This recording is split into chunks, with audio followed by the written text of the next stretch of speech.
दिल्ली की मुख्यमंत्री रेखा गुप्ता जी के ऊपर किसी ने हमला किया, थप्पड़ मारने की कोशिश की।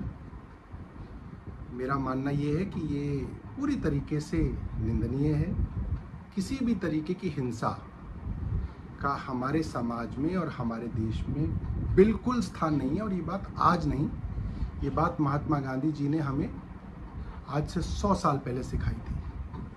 सवाल ये है कि वो कौन से दल हैं और वो कौन सी विचारधारा है जो देश में और समाज में हिंसा को बढ़ावा दे रही है, हिंसा को पैटर्नाइज कर रही है, वायलेंस को पैटर्नाइज कर रही है।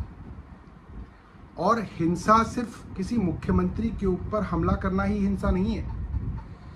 एसएससी के स्टूडेंट्स और टीचर्स जब अपना हक मांग रहे हैं, उनके ऊपर पुलिस की बर्बरता भी हिंसा है। किसान अपने हक के लिए कई महीने तक धूप, बरसात और सर्दी में जुटे रहे और उनके ऊपर बर्बरता से पुलिस द्वारा हमले किए गए, सर फोड़ दिए गए, जमीन पे घसीटा गया, वो भी हिंसा है। छोटे छोटे मामलों में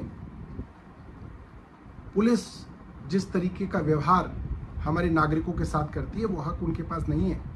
वो हक कोर्ट्स के पास है सजा देने का, वो भी हिंसा है। और जब जब अरविंद केजरीवाल जी के ऊपर हमले हुए,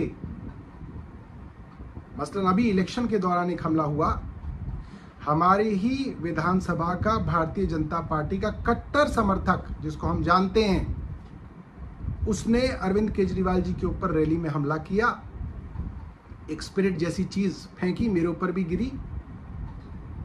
भारतीय जनता पार्टी ने कहा कि वो सिविल डिफेंस वॉलंटियर था और क्योंकि वो अरविंद केजरीवाल से नाराज था, इसलिए उसने ये हमला किया।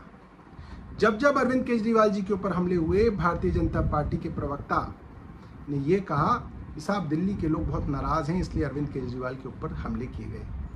हम ये नहीं कहेंगे कि रेखा गुप्ता जी से दिल्ली की जनता नाराज है इसलिए हमले किए। नहीं, मैं मानता हूं कि रेखा गुप्ता जी से दिल्ली के लोग नाराज हैं, मगर फिर भी नाराजगी का मतलब ये नहीं है कि आप किसी के ऊपर हिंसा करें, हमला करें। ये पूरी तरीके से गलत है। मगर मैं भारतीय जनता पार्टी को ये कहना चाहता हूं कि आज हम लोग बड़े दिल से आपका साथ दे रहे हैं, क्योंकि हम लोग ये नहीं सोचते कि हमला भारतीय जनता पार्टी पे हुआ या कांग्रेस पे हुआ या हम पे हुआ। इन प्रिंसिपल वायलेंस गलत है और हम और तमाम पार्टियों को इसकी निंदा करनी चाहिए और इसके अंदर कहीं पे भी उस अटैक को जस्टिफाई करने की कोशिश नहीं करनी चाहिए, जो भारतीय जनता पार्टी ने बार बार की। जब जब अरविंद